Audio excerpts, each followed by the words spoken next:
দেশের স্বার্থে একসঙ্গে কাজ করবে বিএনপি ও জামায়াত। ডক্টর শফিকুর রহমান কাজ করেছি।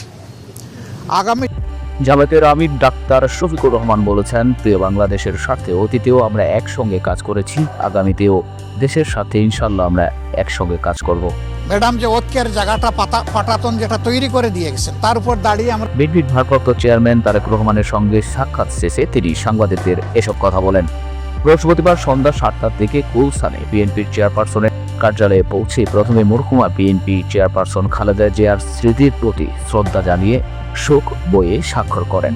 এরপর তিনি কার্যালয়ের 3য় তলায় যান এবং তারেক রহমানের সঙ্গে সাক্ষাৎ করেন।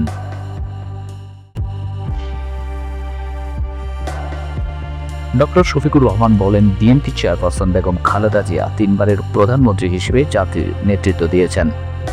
এর বাইরেও তার সংগ্রামী জীবন ছিল। তিনি গণতন্ত্র পুনঃপ্রতিষ্ঠা ও নাগরিক অধিকার প্রতিষ্ঠার জন্য আজীবন লড়াই করেছেন। তার জীবনটা জেলে তার একাকিত্ব অবস্থায় কেটেছে।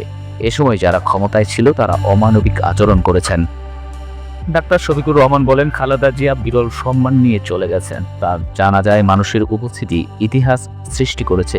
সবাই তার জন্য চোখের পানি ফেলেছেন। তার শেষ বিদায় সংবর্ধনায় জাতির পাওনা তিনি পেয়েছেন। এটা সবার কপালে জোটে না, এটা বিশাল ব্যাপার। আমরা শুকরিয়া আদায় করি। এটা আমাদের অনুপ্রাণিত করে যে আমরাও জাতির জন্য অবদান রাখলে জাতি এভাবে সংবর্ধনা দেবে। তিনি আরো বলেন, দেশ এখন একটা গুরুত্বপূর্ণ বাকি আছে। আগামী 12 ফেব্রুয়ারি জাতীয় নির্বাচন হবে, একই সঙ্গে গণভোটও হবে। এই নির্বাচন যাতে নির্বিঘ্ন, সুন্দর ও গ্রহণযোগ্য হয় এই দোয়া করি। আমরা এই বিষয় নিয়ে আলাপ আলোচনা করেছি।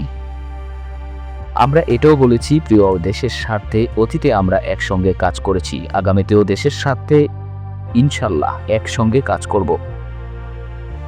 তারেক রহমান সহ বিএনপির নেতারা একই আকাঙ্ক্ষা ব্যক্ত করেছেন, আমরাও একই আকাঙ্ক্ষা ব্যক্ত করেছি।